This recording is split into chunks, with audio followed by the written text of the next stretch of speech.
Hey everyone, I am the Chosen One Legend here, as always joined by my co-host, Hi, I'm Kai, also known as Fascurreyn. and welcome back to the BunchaJokahs podcast, where we are here continuing our sort of console retrospectives. It's been 5 years of the Nintendo Switch, which is just mental. I mean, how else do you put it? Yeah, it's crazy because like with a lot of the other consoles, basically every other console that we own, I remember getting it at a very young age. Like it's something I've had since I was very young. Whereas the Switch was still 5 whole years ago, but it doesn't feel like it. It No, really it doesn't. really doesn't. It's like it feels in a weird way. It's like so much has happened since that time, but it also feels like it was only yesterday. It's kind of crazy, but Yeah. it's been quite a 5 years. There's so much to talk about, and in this video, we're just going to break down some of our favourite memories, some of our favourite games, and what else we think lies in the future for the Nintendo Switch. But I should clarify there will be timestamps in the description below if you want to hop about between the different sections. But let's just get things straight started, and to kick things off, Kai, what was your introduction to the Nintendo Switch? Like, how did you first get your console? So I was already, a big Nintendo fanboy, whatever you want to call it. Yep. I've got loads of time logged on the 3DS, the Wii, the DS, even some on the Wii U. We've done our retrospectives on those sorts of things. But the Switch, again, as I grew older, this was the first one where I kind of knew about it prior to release and was hyped about it. I remember even back when I remember when I was on holiday and I was like reading articles about the Nintendo NX, like back Yes. then, and like I was really hyped for it. And then they released the trailer. I think it was like a really snowy day here when they released it, and I was so hyped. Like I was just really really looking forward to it. Even back then, I could recognize how much better the marketing was on that very first trailer. Yeah. Just was really hyped, really looking forward to it all. And then it released. I got it on release day. The special box with it all in. So that was my first day. I had like pizza. I was hyped. Played some 1-2 Switch. Tried playing Breath of the Wild and kept dying at the very beginning of it, and I kind of Oh, no. raged. But Just gotta that's get because good. I didn't know what the game was going to be like yet. I was still getting a feel for it. But It's your overall, first Zelda game, I wasn't really it? enjoyed it. If I remember correctly. I've played like Four Swords, I think, on the Right. DS and like small bits, but this was the first one I'd played through and completed properly outside of that Yeah. and like Spirit Tracks. So it Fair was overall like a very bizarre experience to me, just because of the way the Switch was. It just felt really different as a console, like holding the controllers because I had the Joycons. The way that Breath of the Wild's introduction is, like the whole experience was just really jarring to me in the best way possible. Yeah. I mean, for me, I similarly, I was a full-on Nintendo fanboy by the time of the Switch, and I sort of became one during the Wii U and 3DS era, which I enjoyed a lot. As if you haven't, go check out our retrospectives on those consoles. We give all our thoughts there, but I really enjoyed those consoles and had a good time with it. But there's no denying that, particularly with the Wii U and towards the end, things were kind of dry, right? It was not the strongest era of Nintendo. And there was real anticipation for what would come next. Like you said, the NX rumors. There were different like patent leaks that came out, and there was a real buzz about it in the Nintendo community.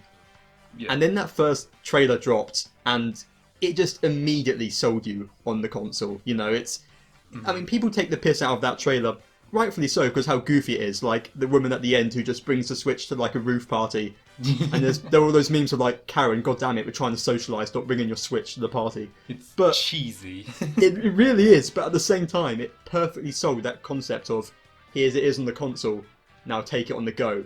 Play Breath of the Wild on the train, on the bus, on the plane, wherever you are. It really The plane one immediately, excited me. yeah. I think they showed playing Skyrim on the plane in the trailer, They did. I remember that vividly. and it just immediately captured what the Switch was going to be, and that novelty has not worn off since. So immediately hype, and then there was like the infamous January Direct, which for us was at like 3 a.m. So I was up bright and early for this, but I was still popping off when they showed that Zelda trailer, the Breath of the Wild one. I still consider that the best trailer ever, like movie, TV show, video game, whatever. That was such a hype trailer, and it then came release day, and again, like like watching the trailer, when you have it in your hands, it immediately just clicks with you, and I've been playing it an insane amount ever since. You know, I'm borderline addiction, but that's part of the fun. So yeah, Yeah. like you, I got 1-2 Switch and Breath of the Wild. Technically, Breath of the Wild came a few days late, so all I had was 1-2 Switch for a little while. Right. Okay. But even that, and you know what, just to start to move on to some games a bit, 1-2 Switch gets some flack for being a bit naff, which it is. But I had fun with it. It was a good way to show little off. Party game. Yeah. Like, It's probably it's one of those things. It's not for the people who are like really hyped to play Breath of the Wild and stuff like that. It's for the people who are like, oh, I'll get this for my grandson and he'll have a great time with it. He's 7, by the way. It's just like, it's that kind of genre, which I feel like every console, every Nintendo console needs a starter game like that. So, you know, it fills a role. It does. I mean, there's real an inherent fun goofiness to it. Just that gif of the guy at one of the E3s or whatever showing off the milking minigame, and his face as he's getting into it is just so disturbing. But that's 1-2 Switch for you. But to give it one real praise of the thing I think it's done better than almost any other game since is showing off the HD Rumble, because that is something that's a good point. I kind of feel has been a bit underutilized in the Switch's lifespan, where it's sort of a nice bonus at times, but you don't really notice it too much. But in 1-2 Switch, like when it showed you the minigame where you have to roll a little... There's meant to be little balls inside the controller. Yeah, and you can feel them moving around. Like, that still is insane to me, and nothing has captured that feeling. So, except the PS5 with the Astro's Playroom on the DualSense. That's the only thing that's come close to that since. So, credit to 1-2 Switch for being the only game to... Well, one of the only games to really take advantage of that. Yeah, I'm in agreement there. It was a good starter. But, you know what? I think let's mention... While we're talking a bit about the gimmicks of the Switch, we mentioned the HD Rumble. I think we should also really just touch upon the whole idea of, you know, the basis of the console, switching. The fact that you can take the console... It's a portable console that you can just dock and play on your TV. How much is this like... How much do you use this? What sort of balance do you play them both? And do you think the novelty has worn off you or not all these years later? At first, I was very hyped. I was like, man, I can play this forever. Yeah. And that stuck through whenever I was travelling to places. A lot of the time I would play on the Switch. You know, I remember playing it on the plane. Because it's like, when it first released, there were a couple weird rules about, you know, how you could take it on a plane. Mm-hmm. But essentially, oh, really? because of the device size, you know, you're not allowed to bring like devices that are too big onto your carry-on.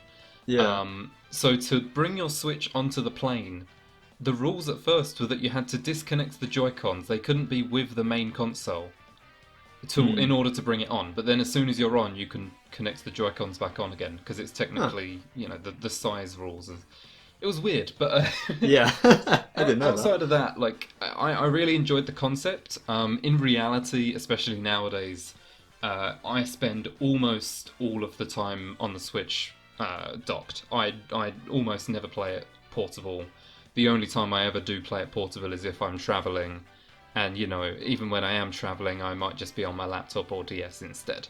So I don't use portable very often at all, but I really do appreciate when I do use it, and that actually keeps the novelty of it in a sense, because I use it portable so little.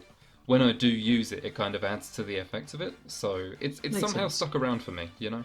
Yeah, I think, of course, it's going to be one of those things where your mileage will vary depending on how much you leave the house. And I am, no denying it, I am very much a shut-in. Because, for example, I've been out of school since the Switch came out. I'd only been out of school for a little while, and I work from home. So I'm not going out lots of places. I haven't really gone on any big holidays in that time. I'm not really much of a adventurer or traveller. So, in the grand scheme of things, I haven't had many uses to use the Switch on the go. But at the same time, I actually have managed to get a decent amount of use out of the portability just within the house. And that's partly because the room where the dock is, where I usually play TV, which is how I mostly play, is up in the loft room. But I only really go up there to play the Switch, otherwise I don't even hang out in my bedroom, I usually chill down in the living room. Which means sometimes if I'm just in the evening, I just want to play a few Smash games, or I want to quickly, do anything, or just like do some grinding in for collectibles in the game, or something small like that, I can just sort of lay back on my couch and play it without having to go up and dock it on the big TV, or bring the dock downstairs to our living room TV.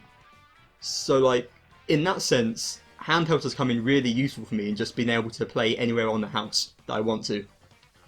And I think that alone is enough value for me. That is, the novelty has not worn off to this day. I mean, just the other day, for example, I was playing a Great Ace Attorney case up in the loft.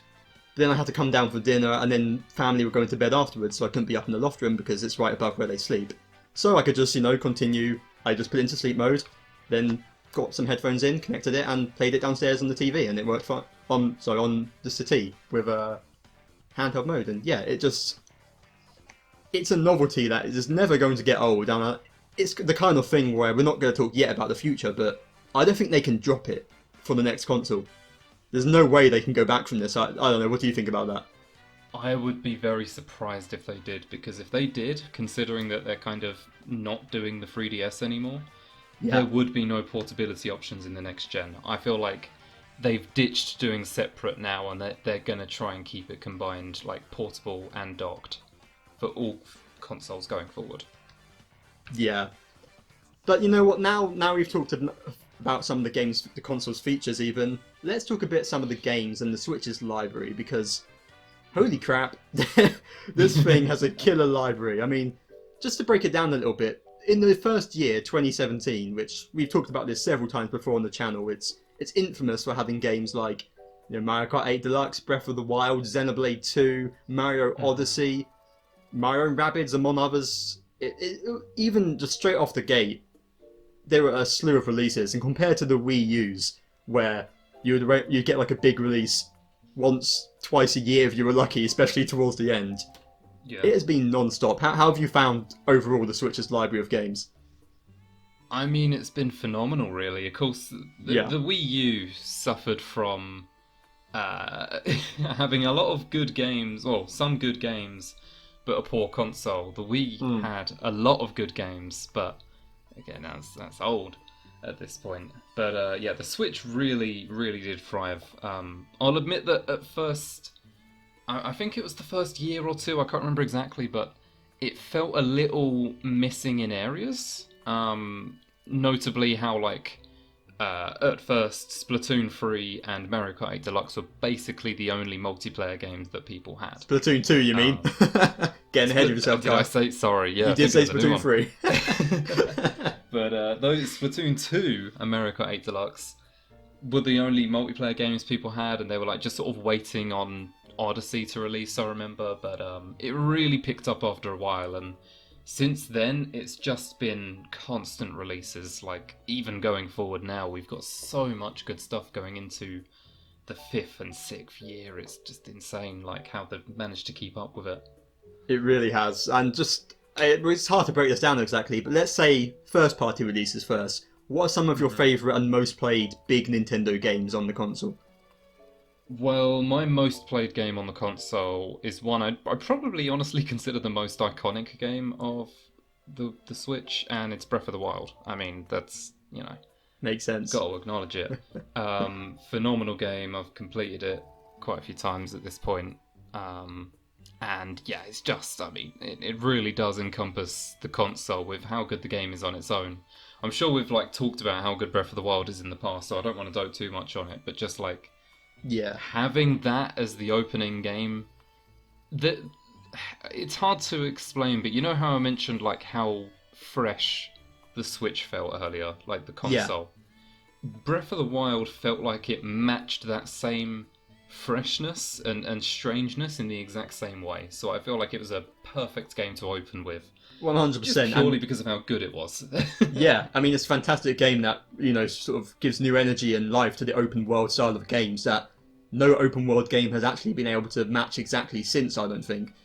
Mm-hmm. Hopefully Breath of the Wild 2 will do that, but yeah, it's ridiculous. And not only that, but like you said, as well as being fresh like the Switch was fresh, their sort of identities both merged together, because how being able to take Breath of the Wild on the go and how good it looked in portable. In fact, I think it even ran slightly better in portable in some places.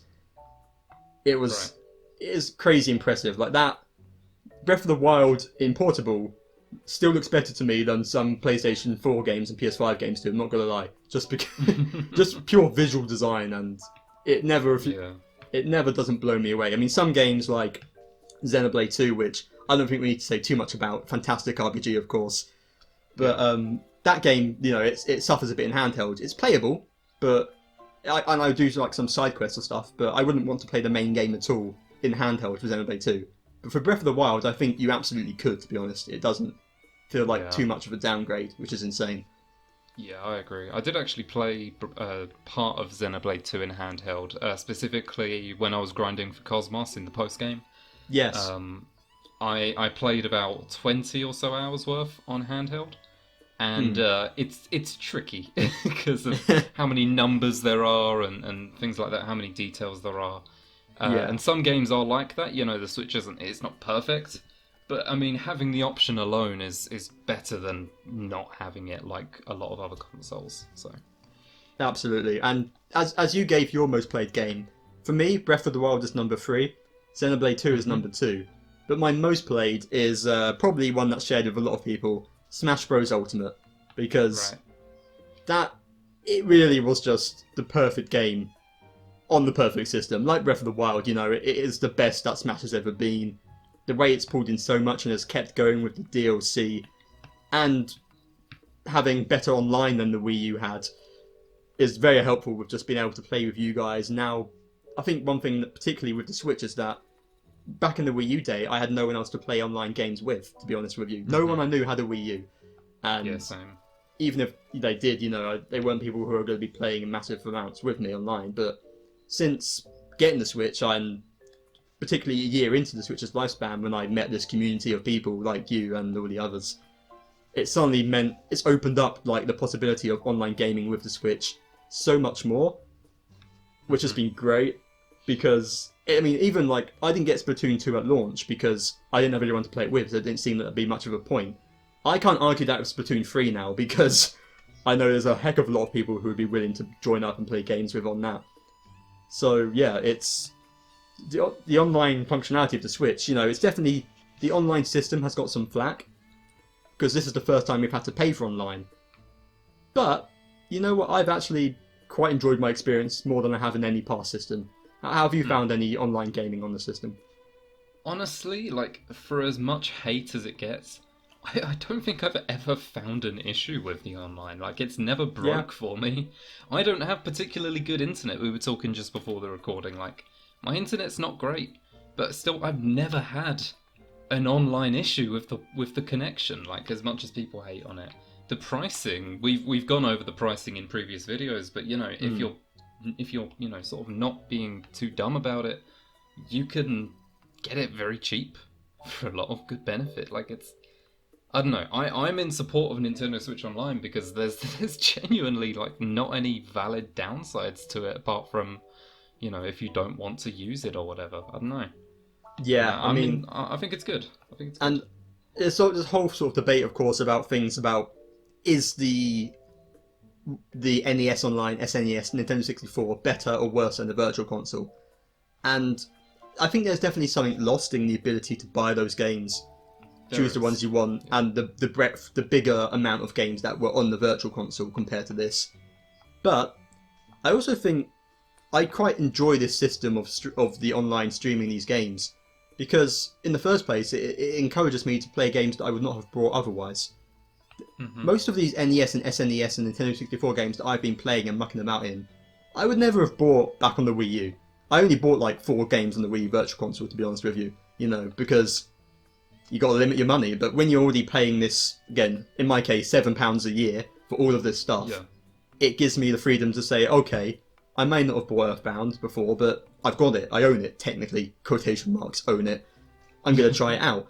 So I think I really love this whole system of having these full console libraries ready to go whenever you want it. And I think if they keep adding to that and add Game Boy Advanced and Game Boy and whatever in the future, I'm quite on board with this system of doing things fully online. Yeah, same. I think it works great.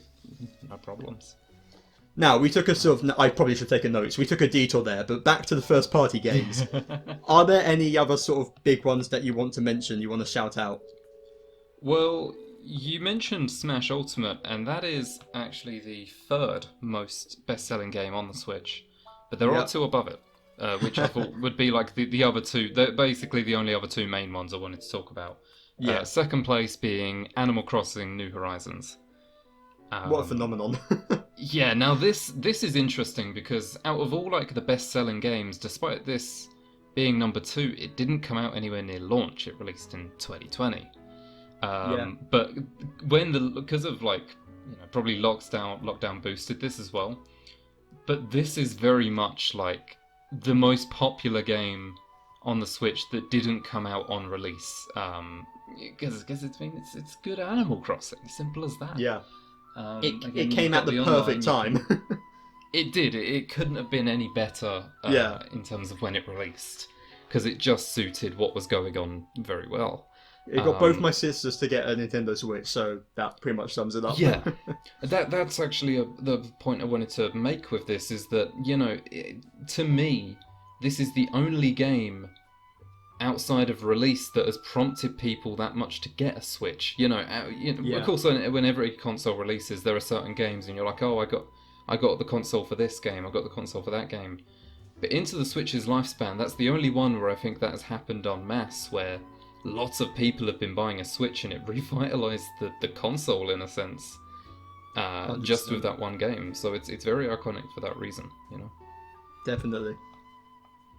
And I think we all know what the most selling game on the console is. No surprise. Mario Kart 8 Deluxe. It's not even a new game.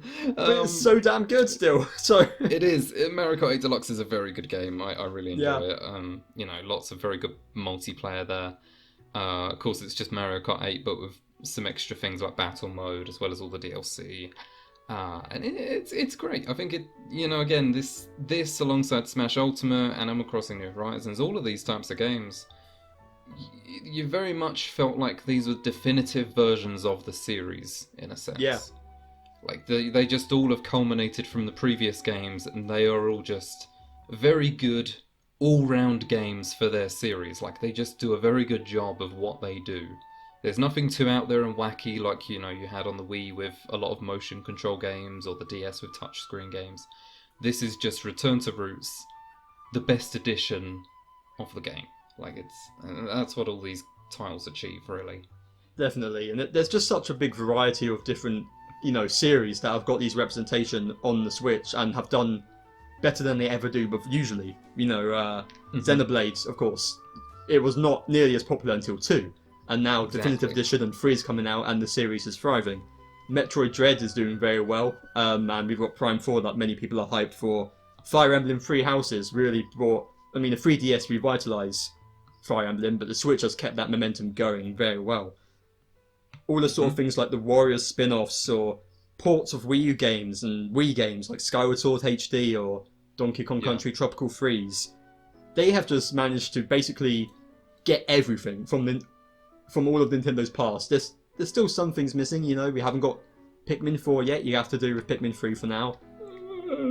But there's I just had to hurt you, Kai, I'm sorry. But there is just such a great variety of content here, which is just Nintendo alone, because here I want to mention how ridiculously good the third-party support has been on the Nintendo Switch. Because that is something the Wii U really suffered with. They sort of... It started off well at the start, for a little bit, like, they had, I can't even remember all the games, but like, Zombie U was like a big Zombie game. U was one of the highlights. Example. Like, really? That's it? Exactly.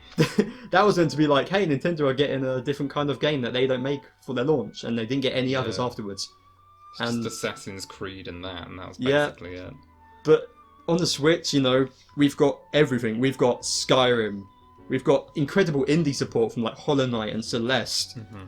Even impossible for things like The Witcher 3, which I have on the Switch, and although clearly it's an inferior version, it still runs damn well, and it's bloody impressive how they managed to even get it to function, let alone function in a perfectly playable manner in handheld. It has just been crazy that it has enabled me to get into so many other franchises, because back on the Wii U I pretty much only played, your Mario Kart, your Legend of Zelda, whatever. There But weren't now, many other options, you know? yeah, exactly. But now looking at my Switch catalog, it's pretty much it alternates between like a Nintendo game and then two different third-party games, just because there's so many. But have there been any particular highlights of these that were stuck out to you on the Switch? Well, you kind of labelled a lot of them, to be fair. Skyrim and The Witcher 3. I never played The Witcher 3, but I did get Skyrim, which is what my main account is on for that game now. Yeah. You know, as well as looking at other big third-party games. Rocket League is a big one for me because I'm a huge Rocket League fan. Just having these games on the Switch is insane. Like how, you know, it's just nice to have them. Like they're big games a lot of the time, really popular. And it's just great to have them there rather than it being like the Wii U, like you say, where there's like no third-party support at all. And it's great to see Nintendo branching out like that. And then touching further on indie games is another thing, because that is like, it's like 90% of the eShop is indie games. There's so many. Some of them, I'm pretty sure aren't even real games. Like I think they're just like, I don't know, I think they're plants and they're just like not meant to be there. Because some of them are like, I mean, there was one I was looking at, I don't know if I mentioned it to you, but it looks like an old Flash game I used to play online, and it's just like, it's for like 80p, and it's like, why? I don't know why these things are here, but some of the indie games are genuinely really good, and that's why I like the Nindie Directs, is because it gives them a chance to be highlighted. Yeah, I mean, the fact we got an official Nintendo indie game with Cadence of Hyrule. Which is exactly. I never played the full game, but the demo is fantastic of it.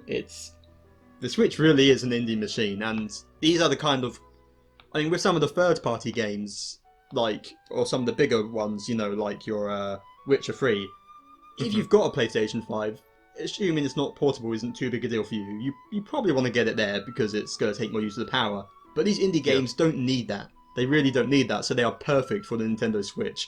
And it's kind of, it's the place that, even though I now have a PlayStation, that's the place where I want to get them, is the Nintendo Switch, because they also work well in handheld mode. So yeah, exactly. It has just, all in all, it has given this ridiculous library. You know, you've got things like Rocket League and Fortnite for your big multiplayer games going on the Switch as well. It's we've got, you know, you can watch YouTube. Crunchyroll just got added to the Switch. It has just been an insane catalogue of so much stuff that I still have on the backlog and haven't been able to play yet. There's so many things that I'm missing out on. But, I mean, that's only a good thing, right? Yeah, I mean, of course, a lot of Nintendo's business decisions over the years have been questionable, I'll admit that. Sometimes they're really not great. But I'm glad that in this instance they have actually opened up to third-party and indie stuff, because I think the Switch, you know, still would have been great without it, but would have felt very different and limited. So exactly. It's all there, you know. Yeah. Are there any other particular Nintendo Switch games you want to call out before we move on? I think that's pretty much it. You know, we touched on all the big ones and some of the third-party aspects. To my knowledge, I mean, I'm looking forward to all the games going forward. I could talk about loads and loads of games. Like, you know, we could talk more about Splatoon 2, Splatoon 3 coming up. Yeah. You know, I'd love to talk about some things like Triangle Strategy, admittedly. You know, there's you know, Great Ace Attorney. There's so many different games, but we have covered a lot of them in other you know, series and that sort of thing. So I won't touch on any more of them today. Yeah, well, there's one thing about the console that I want to sort of touch upon that I forgot about earlier. Again, I should have made a list. But the Joy-Con themselves and their controllers, how do you find using these Joy-Con? And obviously there's a bit of controversy with how they can break. My first set of Joy-Con have been long lost to drift. Pay your respects, people, in the comments, please. Yeah. But all in all, I find that it's still quite impressive to me, just the form factor of being able... When I had a bunch of friends over the other day, for the first time in a while, usually it's just me and one friend. But when we were switching games over, we'd be like, here's these Joy-Con, and you just pass them over. Or if you want just one, you can use one. It makes it very quick and easy, and you want to take the console out, just snap them back on, lift it up. It's the quick ease of it, I think, is still quite impressive. How have you found them? Yeah, I'm a really big fan of the Joy-Cons. I think they feel good. I know some people are like, my hands are too big or too small, and I'm like, fair enough. You know, that's understandable. They don't come in sizes. But for me, they fit perfectly, and for like the first 4 years of the Switch, I didn't have a Pro controller, so I used Joy-Cons for everything. Yeah. And I didn't even use the, you have like the thing you can put them into, so it feels like a controller. Yes, the grip. Yeah, the grip, that's it. I didn't even use that, I just held them separately, because this is a slightly weird thing, but when I play games, for some games, I like my hands to just be in like really strange ways. Like sometimes I'll just have one arm like slunk over the back of my head or shoulder, and Yeah. that sort of thing. Sometimes I'll just have like, I don't know, I want to play with like one hand just to my side, one of them I want to like hold in the air for some reason, I don't know, whatever it is. Maybe you want to be So eating a pizza whilst you play, so you just have I one hand. have done that on numerous occasions, yeah, exactly. I believe And it. it's like, using the Joy-Cons, you can just, the flexibility's there, which is nice, and I know that's not a thing for everything, that's like a plus, but it is for me. So until I got a Pro controller last year, I just used the Joy-Cons and I loved them. However, drift is a big issue. I'm still not a big fan of that. Similarly to you, my first set of Joy-Cons was lost to drift, and then my second set of Joy-Cons, which I got like a year or two later, also were lost to drift in about the same amount of time. Ooh. So hence why I had to get the Pro controller. But I've heard horror stories of people buying like 8 pairs of Joy-Cons and all of them break. And Chugga Conroy.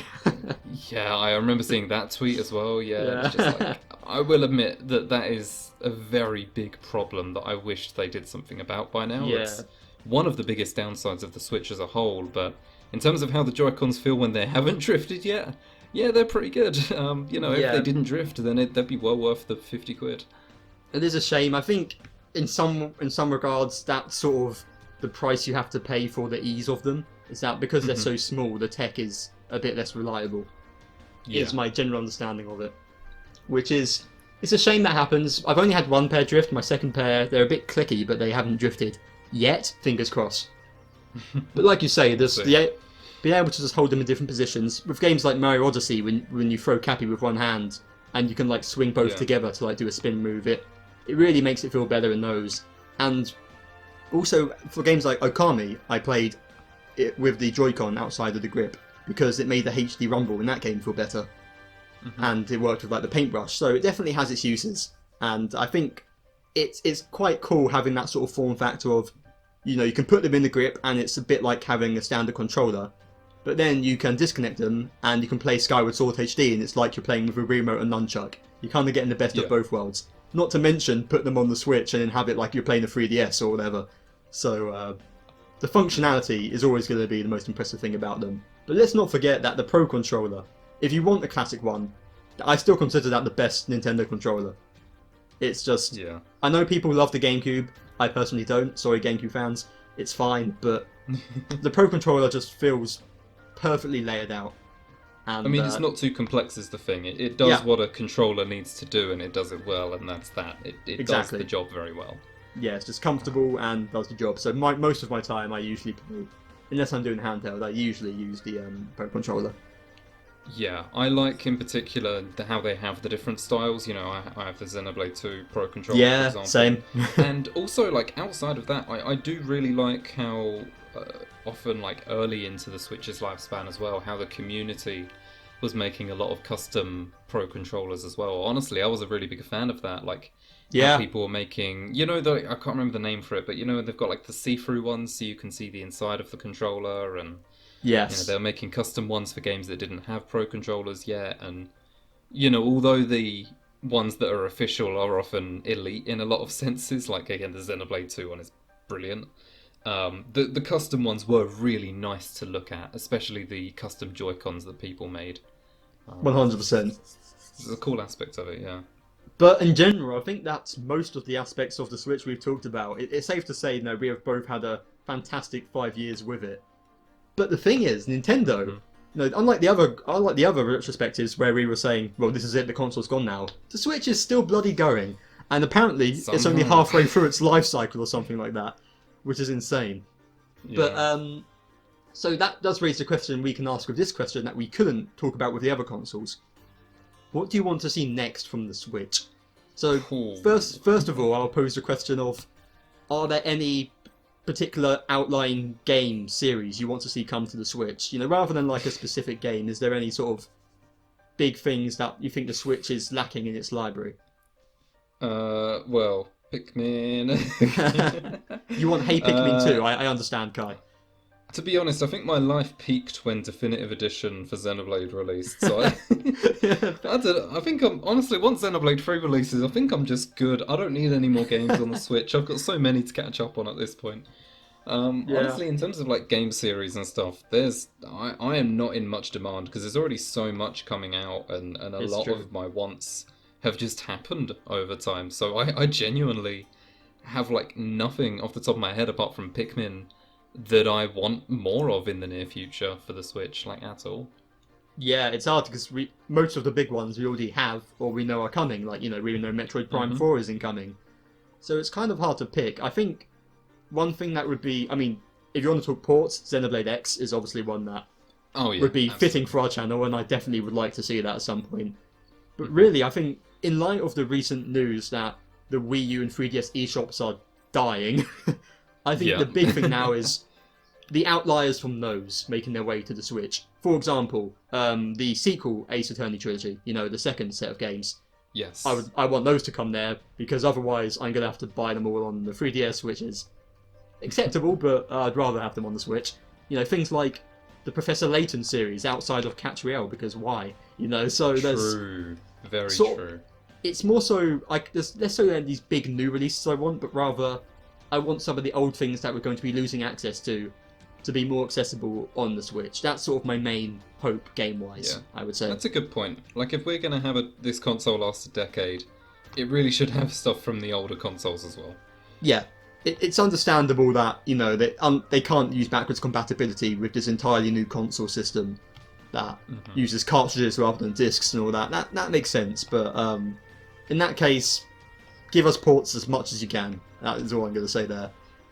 But Yeah. outside of the games, what do you see next for the future of the console? Because if it's going to last 5 years, it's already quite outdated tech. It was kind of outdated tech when it launched, really. Other than how, you know, the form factor of it was very impressive, but the tech itself was quite old. Now Yeah. it's meant to last another 5 years. Do you think we're going to get a Pro? Do you want just to be a Switch 2 at this point? What do you think is incoming? Well, the Switch Pro is something that, of course, is talked about a lot, especially in the last year or so. It's been trending on Twitter Yeah, like every day. 90% of the time. Yeah, it's constantly there. And personally, I mean, I know I personally haven't touched much on the Switch Pro concept because, quite frankly, I don't like. It's not something that I know much about, nor am I that interested in. I do think that eventually we are going to need a Switch Pro. You know, as software and hardware, as it all updates, we are going to need that processing power. So you know, I agree that maybe there should be one in like a year or two, maybe. But you know, only if it's needed. But yeah, Yeah. I do think that should happen. That should happen eventually, as long as it's done appropriately. Yes, I mean, we had the OLED, which was a nice buff for handheld if you play that way, but not really too much. There were sort of rumours that there might have been a Pro, but because of the chip shortage, that got delayed. Who knows if that's true, but it's a tough one because the question is if you get whether you call it a Switch Pro, whether you call it the Switch 2, at what point do you make games only playable on that? Yeah, exactly. What's the line? Where do you draw it? It's a tough one, but whilst I would probably get a Pro if they got one at this point, I would happily have things run better. I still think there's so much the Switch, despite the fact it's very old tech, there's so much it can do that doesn't feel old. I mean, Metroid Dread came out and was bloody impressive just last year, you know. That didn't feel outdated remotely. We've got Breath of the Wild 2 incoming, and the thing is, Breath of the Wild 1 still holds up remarkably well compared to most other games. And that was a launch title. That was technically a Wii U game. That wasn't even a game taking which is advantage of the new crazy. power of the Switch. Exactly. So I don't think Breath of the Wild 2 needs a Switch Pro to be impressive, or even more impressive than Breath of the Wild 1 was. So I'm happy if it is just 5 years of this model of the Switch. To be honest, I think it could survive it. I expect a Pro within that time or something along those lines, but I am perfectly happy to go with the flow and accept that we're going to be getting damn good games regardless. I mean, look at the forecast of what is going to be coming out. We're basically set for a long time anyway. Exactly. The one final thing I will ask is there anything you want sort of operating system level? Do you really want folders or themes to come back? Are you holding out for anything like that, or are you content with the current form factor? This was something I wanted to talk about, that just like the main menu as a whole. So I'll say like positives, things that I'm happy with is... The weirdest thing is the sounds. Like, you know, when you like click on certain things and it's all got like sound effects. The sound effects are like, I don't know, they are like serotonin inducing. Oh yes, they're just great. I don't know why the noises are so good when you click on things, but they're very good. ASMR. To be honest, I like the layout of the Switch. You know, the UI it has for the menu. You know, the game selection. I know people have said like maybe they should redesign it, and maybe there should be different layouts, but I'm honestly happy with the one we have. The main thing though is, the menu style options. The fact that we only have, basic light mode and basic dark mode, and that is it. That I do think is a problem. I feel like Nintendo could make very easily a little bit of profit and a lot of people happy by just having the style options, the themes like you have on the DS and 3DS. Like, why isn't there? It would be nice to see that. I think I can see the argument of I don't know to what extent it would make it less snappy, because that's one thing I really appreciate about the Switch is how quick it is to get into games and move around. Good. Yeah. So, I mean, but if it's optional, you know, why not? It might be a little bit slower, but if you want a Xenoblade background, you've got your Xenoblade background. So I would like it as an option. Especially they have like a themes. So nice. They have like a themes tab, like there were going to be more, but it's just a black and a white. So, who knows? To be honest, if I had to say one thing, give us more damn profile pictures. Give us Xenoblade characters. Why? That was the last thing. That was a very weird thing, because I knew, because we were going to record this today, and I was on the Switch yesterday just before I switched off, and I noticed something weird as I was looking through something. And I realised, damn, they really haven't updated these profile pictures, huh? And I looked at our friend Gabe's profile picture, and I was like, hang on, that's an Animal Crossing character. That's not on the list for me. I did a little researching. Apparently there are new icons. Yes, recently through My Nintendo. I didn't know about this. Yes, they added this like literally last week. It's through My Nintendo on the Switch. You can claim new profiles for points, but the thing is, it's kind of a cool idea, and I'm not against using, because it gives me finally something to use the platinum points for, or whatever colour points they are. I never use them usually, but they're still quite limited, and like you can custom get backgrounds as well for them, which is really cool. But you can't mix and match it or anything. So if you want an Animal Crossing character, you can't give it a Mario background or anything. But what that does is it shows potential. If they upgrade the profile system like that, where they add points or otherwise, a whole bunch of different characters and the backgrounds and colours, and you can mix and match them, I think that's where I want them to go next. Whether or not they'll actually do it in a more competent way, probably not. It's so jarring though. Because it would be so easy to do. They clearly are able to do it. Again, the fact you can redeem points, for reference, the current things you can only redeem are like the Mario Odyssey and Animal Crossing characters, and that's basically stuff we already had things of, even if I thought they're the same ones. It's not like anything. The current roster of stickers and like profile picture options is so weird. And we know that they can introduce new ones if they want, and they are starting to roll them in. But only for what I'd label as like, I don't know, in the best way possible, basic games. Like these are like the mainstream, you know, the advertisement, the mainstream, the family games, the family, Mario Odyssey and Animal Crossing, you know. And it's just like, I kind of want more, you know. Let's say, for example, for Xenoblade, like, you wouldn't even need to make new assets. You just take their in-game official artwork and just like crop it so it's just the head, and then post that on there as an option. Like, that would make so many people happy, and you wouldn't need to do any work. Like, you literally just get the .png or the JPEG or whatever it is. It is the weirdest. Post it on there. It would not. I think it would take like 2 or 3 developers like less than a day to do that, and it would make a lot of people happy.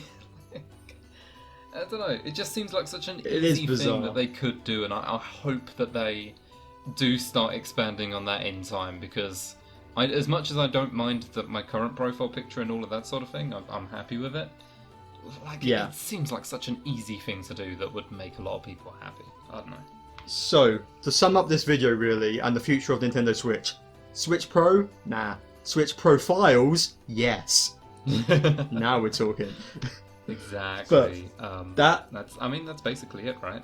yeah, that is it for this video. That is most of our thoughts on the Nintendo Switch. And you will continue to hear our thoughts on the Nintendo Switch through the upcoming years to come, hopefully, because there's a heck of a lot more to come just this year alone.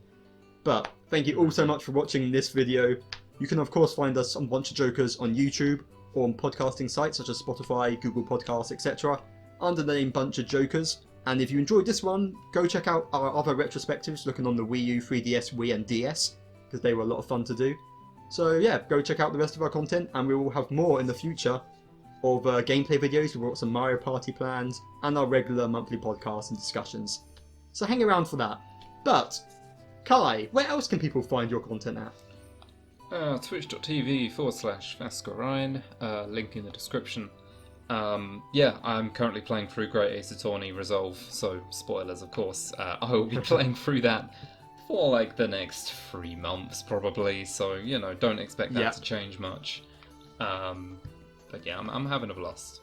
As someone who's playing the game myself and is nearing the end, there's going to be a lot of good stuff to see Kai react to in the future, so definitely come check it out. It shall be entertaining. We'll be talking about that a lot in future episodes, I can tell. To be honest, I think we might just do a Great Ace Attorney discussion on its own, maybe. I think that could be worth it. I wouldn't be opposed to it, you know? Yeah, maybe invite Oliver or someone, but yeah, that could be fun. Might be a good shout. But, whatever we do in the future, it will be right here. So thank you for watching, please stay tuned, and see us in the next video. Oh, wait. I should probably thank you, Sam, actually. He might be a bit mad if I don't. Need to do that. Never mind. See you guys next time. Thank you to Sam, our graphic designer, for all his work on the logo and thumbnails. And there'll be a link to his Twitter in the description below. There you go, Sam. Please don't leave us. But we'll see you then. Take care and goodbye. Bye.